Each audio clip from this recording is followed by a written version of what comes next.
Characters of all time, the Fonz. He's since become a three-time Emmy winner, a best-selling author and two-time Golden Globe winner. He's about to embark on a tour of Australia to discuss his 50-year Hollywood career, his childhood and his latest memoir. It's called Being Henry. And Henry Winkler joins us now from LA. Henry, good morning and welcome to News Breakfast. Good morning to you. How are you? Oh, well, I'm having a happy day, quite frankly, talking to you. Oh, that makes me happy. And I do wonder, thinking back to that fabulous show that we all grew up on over here, when you got the part of the Fonz, did you have any idea what it was going to do to your life? Oh, no. I remember it was one of my very first jobs. I had just done 4 lines on the Mary Tyler Moore Show, which was like the Friends of the 70s. I then got 6 lines on Happy Days. I was so happy to have a job. I had no idea that it was going to be this wonderful experience in my life. What was the experience like? You know, we see it from the outside, but for you, you suddenly were the epitome of coolness. We all looked up to you, the leather jackets, you know, the sayings. I know. So I will tell you 2 very short anecdotes. One is it was really scary to leave my apartment once the Fonz started to take off. People wanted to take off my socks without ever taking off my shoes. And so I stayed in my apartment and I had all my fan mail delivered to my 1-bedroom apartment. I had boxes on boxes and I read every letter. The other is I was the honorary chairman of the Special Arts Festival. The children who were learning challenged, mentally challenged, physically challenged, all the artists of the school system met downtown at the Art Center. And I was walking through and a mom said, hey, would you meet my daughter? I said, of course. I turned around. The daughter said, Fonz. And the mother started to cry. And I said, is there anything I can do? What happened? Did I do something? She said, no, you don't understand. My daughter is 7 years old. She just spoke her first word. Wow. So the imagination that I had of wanting to be an actor on 78th Street and Broadway in New York City when I was 8, and now I'm living it, that imagination jumped off the television and into this little girl. It was awe-inspiring. That is a beautiful story. And given your background with struggling with dyslexia and being an adult before anyone really helped you understand what was going on, would have given you even more empathy, I would imagine. Well, also, you know, I wanted to be an actor.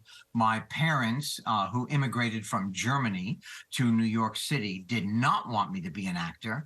And I understood what it was like to know what you need to do and people trying to stop you from meeting your destiny.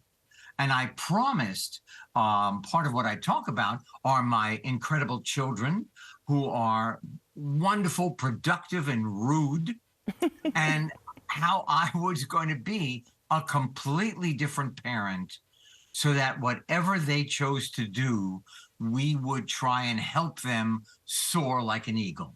They say you're the nicest man in Hollywood.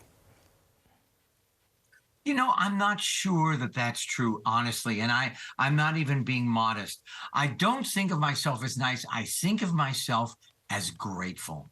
I am so happy to be on this earth, to enjoy what I am enjoying at this very second, being with you, being here, being in my house, our 6 grandchildren, our puppies. I think that makes me joyous, actually. That's beautiful. I was having a giggle at a story that Bill Hader told about you. And of course, Bill created that fabulous series, Barry, which got you the Emmy as Jean Cousineau. Have I pronounced it correct? Cousineau, that's right, Cousineau. You know what? You are so close, it doesn't matter. Well, You got Jean. Thank you. I got Jean right. But he told this story about how he was trying to have this very serious conversation with you about the script and what was coming up, and it was a really big scene. And you leaned in and said, when do you think I should tell the camera crew that I brought bundt cake for them? And it's true. You know what?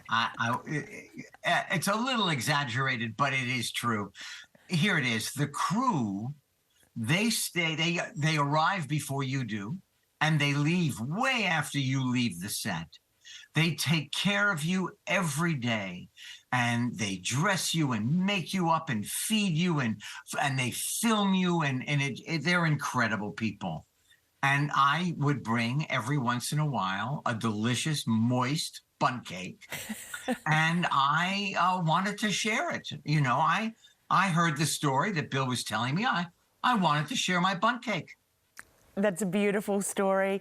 Hey, Henry, I've been practicing really badly this morning. I was going to try and give you a hey, and it was really bad. Can you give me one? Yes, I can. And here's the trick.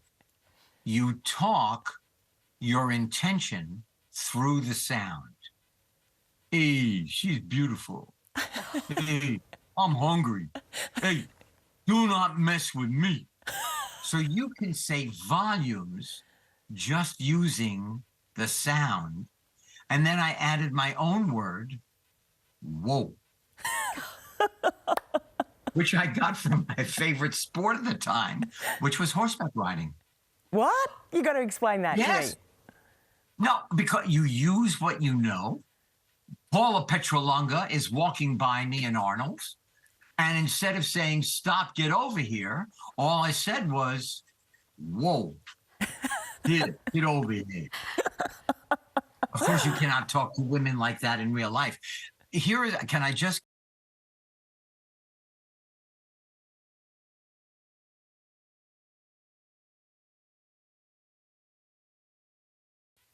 That's a good tip. Yes, they will break your fingers. Henry Winkler, it's such a joy to talk to you, and even more of a thrill that you're coming out to Australia, and you're going to be in Sydney, Adelaide, Perth, Melbourne, Canberra and Brisbane from the 6th of February through to the 19th. To deliver all these fabulous stories and more from your memoir, and we can't wait. You know what? I can't either. This will be my third time to Australia. As a matter of fact, I named my production company Fair Dinkum. I never knew that. Wow. Yes, it's true.